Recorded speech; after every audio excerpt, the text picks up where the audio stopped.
Okay, good morning.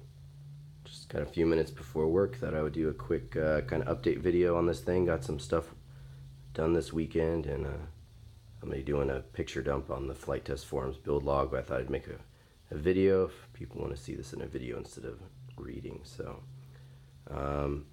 last update on the FT forums, I had cut out this bay and I put in a piece of wood up here where the cannon peak will be able to, something will be able to hook onto there, and then it'll come down, and I have like a hatch lock that'll go into this somehow.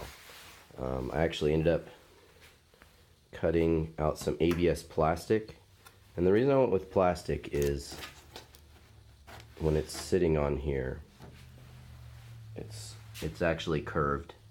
So I'm gonna heat that up and then let it just kind of cool down in place. Hopefully, I'll probably put some more layers of paper. Hopefully the foam won't melt. That'll be fun. Let's see. I also, in the previous video, I finished covering the fuselage. There's a couple other little places I had to do, but that's pretty much all done and dry. And that's really what got me going this weekend to get the tail feathers on, because I really want to see this thing with some paint on it. So I also tested sanding. The seams don't stand up. I don't know if I can even show it.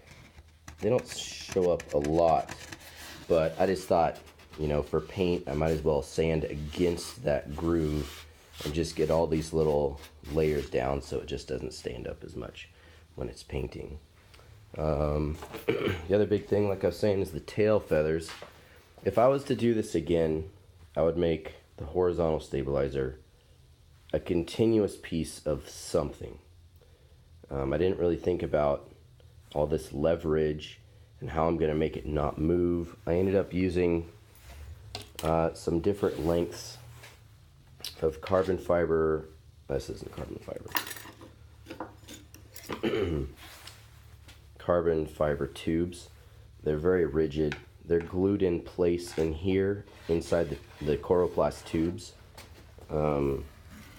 here and up here, and they go through several inches of foam inside.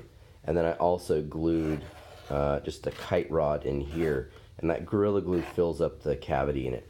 I mean, oh, and then I also made these little fillets out of some balsa square stock that I cut in half, ripped in half, and then glued in the corner. And I'm gonna do the same on the bottom, but already, I don't know if I can get this, already, I mean, this thing is on there. And then when I put the one underneath, the fillet underneath, it's gonna make it super stiff. The vertical stabilizer, I think, was for me the most dramatic thing. Like, once I added that, it was like all of a sudden, this is a jet. I don't know, there's just something about it pretty cool. So that thing, I don't know if it's just the way I did the flutes, but once I sanded the coroplast down and put the paper on, this thing became super rigid. So I think all I need to do with it is make sure that it's in there really good. There's not actually going to be leverage on it because I don't have a rudder. It's just a vertical stabilizer. There's not going to be leverage on it like this. You know, when this is deflecting air, it's going to be pushing down on this to make the back of the plane move. So I think I can get away with less. And since this is so big in a crash, I kind of want less connection with the plane so that it just rips off instead of ripping part of the plane out too. And then the final thing that I got done was hinging on the ailerons. Let me see if I can. Okay. So these are some nylon hinges that I'm using, and this is balsa, this is foam. So on here, when I was cutting the holes, it's actually a really tight fit. I'm using this slot machine, Great Plains slot machine.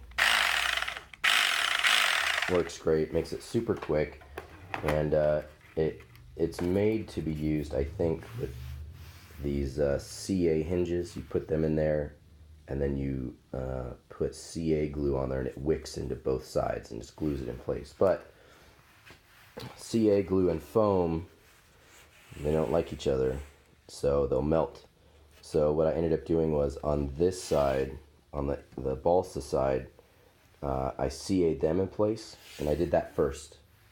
And then the slot cutter is actually wider, so you do have some wiggle room to adjust this once you get in.